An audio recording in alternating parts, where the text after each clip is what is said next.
putting it all together, teleportation. So in another video, I have tried myself to understand the teleportation circuit with partial success.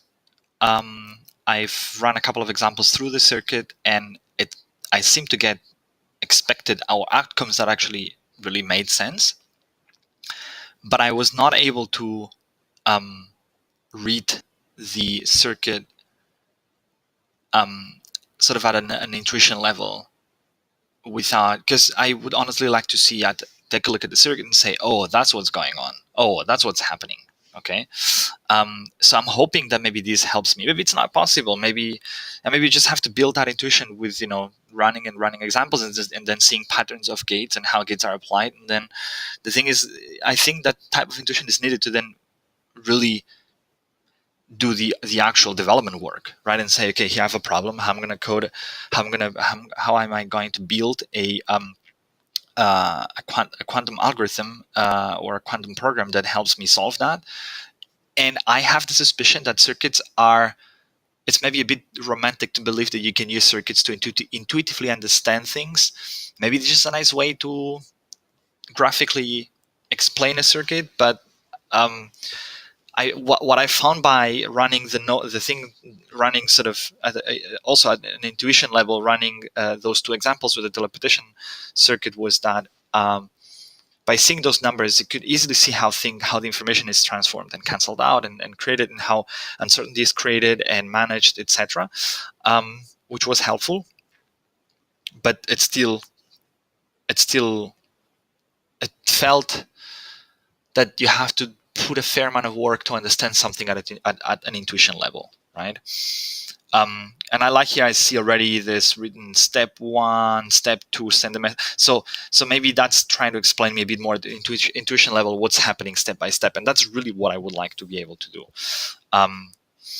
Good. So let's return to the example of teleportation. So that's what we've seen in here. And there's an explanation provided below. So a bit of theory. Quantum teleportation is a technique for sending an unknown quantum state, which we refer as a message, from a qubit in one location to a qubit in another location, here and there. From a qubit in one location to a qubit in another location, we'll refer to these qubits as here and there, respectively. So we can represent the message as a vector using the direct notation. Okay, so this is basically the unknown, right? So you've got either 0 or 1 with different amplitudes or different probabilities, right? And we don't know what is that, so we just want to send it without knowing it. So the first step is create an entangled state. Okay, and that's what maybe let me see if I can put that side by side. Maybe that's, oh no, maybe that's gonna help me understand that better. So I'll put this side by side.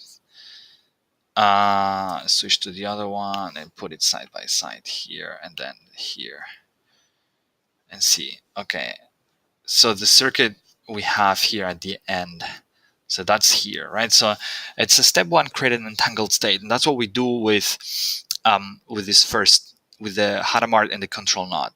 In order to send the message, we need for the qubit here and to be entangled with the qubit there. Oh, okay. So conceptually, what's happening here is saying, good, we're going to exploit the fact that we can correlate qubits to transfer message. I see. This is achieved by applying a Hadamard gate followed by a CNOT gate. Let's look at the math behind these operations. Okay, so this is what happened. This is what I said. Yeah, this is I was just running 0, 0 plus 1, 1 after that, right? Yeah. Okay. Step 2, send the message. To send the message, we first apply a control NOT gate with the message qubit and here qubits as inputs. The message qubit being the control and the here qubit being the target. This input can be written like that. Yeah, exactly. So I was getting basically this, and this. See that here they go and because it's here they have a generic explanation, and I just ran 2 examples where I had like just the alphas, and my alphas and betas were 1 in the example. You can check the video out, and here they keep it generic. Okay. The thing is, why does entangling not entangling. Why does a control knot between the message qubit and the here qubit means sending the message, right? That's step 2. As a reminder, the CNOT gate flips the target qubit when the control qubit is 1. So for example, an input of this will result in no change. However, take a case where the first qubit is 1, for example, this. In this instance, the output is this. As the second qubit, the target is flipped by the CNOT gate. Let's now consider our output once the CNOT gate has acted on our input above. So we've got this result. I don't know if I was, yeah, okay. So we've got this result after the CNOT gate. So we haven't yet sent the message. But I see something that maybe that's intuitively correct, which is basically when you wanna connect qubits, you use a control knot, right? So that creates a type of correlation, but I'm not so sure if that's always what you want, and that's always the type of correlation that you want. Which intuitively would make sense. You want to send a message, so you first attach it to your here qubit, and which is already attached to the there qubit. The next step to send the message is to apply a Hadamard gate to the message qubit. Why? The next step to send the message is to apply a Hadamard gate to the message qubit. That's the first qubit of each term. So you see, this is good. So this is what I was saying here, right? So this here, it's basically for 0 you get 0 plus 1, and for 1 you get 0 minus 1. So that is definitely something to pack into your intuition box. If we apply the Hadamard gate to the first qubit of each term of our output above, we get the following result. Okay, so this is definitely like too long, but basically what's happening here is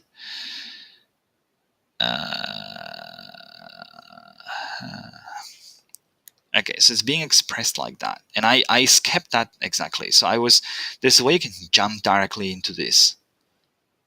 So you see, at the end of the day, what happens is you basically get so the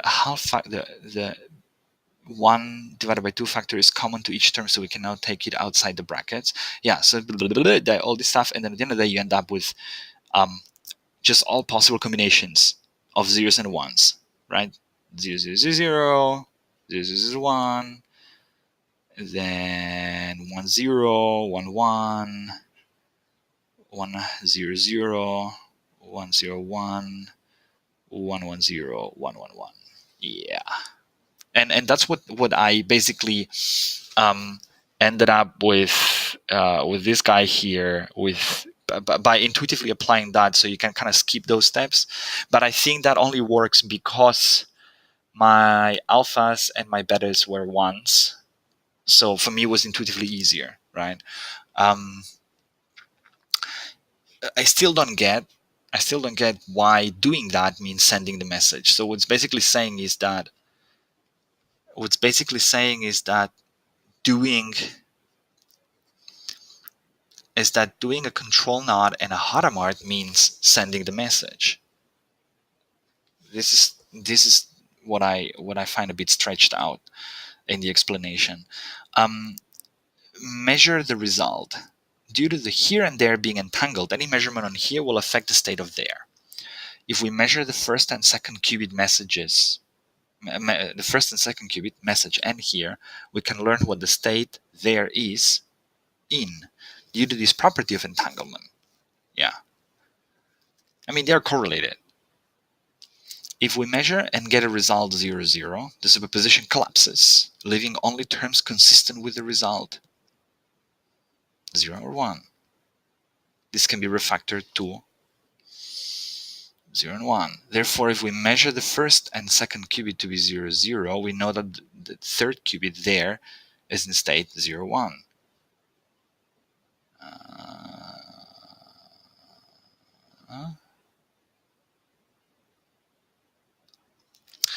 I think I know where they're going. I haven't. Let me just try to think about this before I go farther. So at that stage, so they basically figure out a way to create a superposition of everything, and then they basically say, good, because now it's everything entangled. We're gonna measure the two bottom ones, and then we're gonna map out all the possible outcomes, and then figure out what gates to apply to the last qubit, so the messages are consistent. Yeah, if that is the way, then it's pretty complicated to actually, because that is easy to reason when you have when you have just three qubits, right? But and it's sort of a simply scoped problem. But for more complex stuff, man, let's see. If we measure and get 0, then the superposition collapses. So we know that the only stuff that's left in terms of space for the last qubit is this. If we measure and get the result 0, 1, then we have 1, 0. If we measure 1, 0, then we have 0 minus 1. If we have, and probably the Z is to correct that phase, maybe. And if we measure 1, 1, then you have 1 minus 0. So interpreting the result. As a reminder, the original message we wish to send was this guy here. That's the original message. So we need to get the there qubit into this state. So this is kind of what I said, right? It's kind of what I said. So basically, so what the circuit, the way they explain the circuit is like, yeah, we put the three qubits into an entangled state, then we measure two of them, then we map out all the possible measurements of those two, which are just, 4 possible measurements, these ones here. And then we try to work out our way backwards from what we expect as an outcome.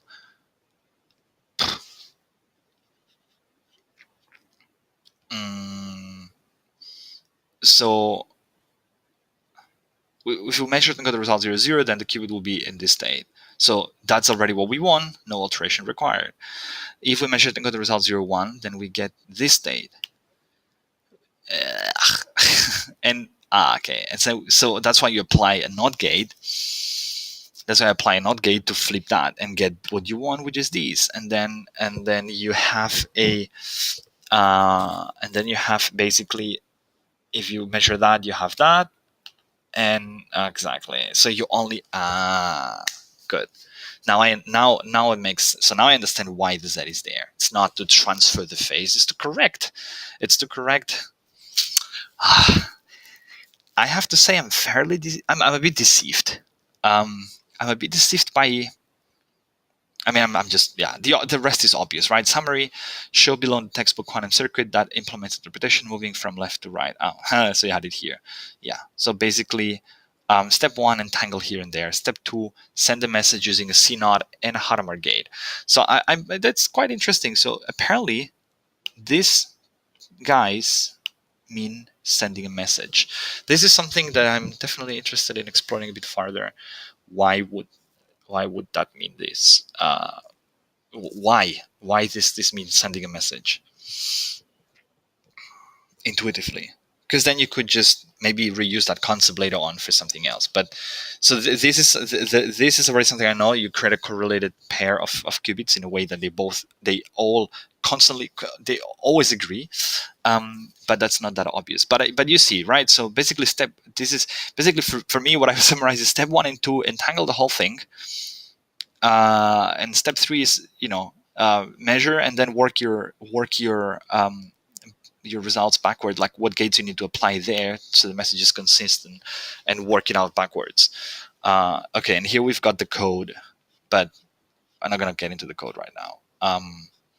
So I'm partially deceived by this explanation, because I was expecting something a bit more like something that is just a forward-looking way of coming up with the algorithm or coming up with the circuit, because this looks like I go half the way forward, and then I know how my solution is supposed to look like, so I just walk backwards from the solution. And maybe intuitively that's what you have to do in general, because we're playing with probabilities. Maybe that makes it easier. You know what you're so you know you have a problem, and you know more or less how your solution is supposed to look like, so you kind of attack that from both sides. So you basically walk your way this way until a certain point, and then walk your way from that direction. um, I hope that's understandable, right? So it's just I didn't expect it to be this way, but it's, I mean, at the end of the day, it's yeah, it's just a way to do problem solving. I mean, what can I say, right? It's a valid way to solve a problem. Um, I think that's super useful. I think it's really useful to go and break down some of those circuits to try to understand and gain intuition. I think that's pretty cool, and that's definitely helpful. I mean, you learn some of the stuff, and I kind of work out. Thanks to that, I kind of start working out a bit my way of my way of running some of those things. So this is from the last video, and this kind of, it's a shorthand notation for all the stuff that you see in here. Now, not so sure if that scales for all possible types of circuits and tricky stuff, but it quickly helps you without writing all this blah blah blah blah here. It really helps you quickly understand what's going on within an algorithm. And I genuinely expect that would, in some cases, the fact that you have pluses and minuses because of the phase, that can really, you can really cancel out possible states and kind of see how the uncertainty is being transformed. And maybe that's, I don't know, we'll see, I'm talking too much, but good. So that is teleportation.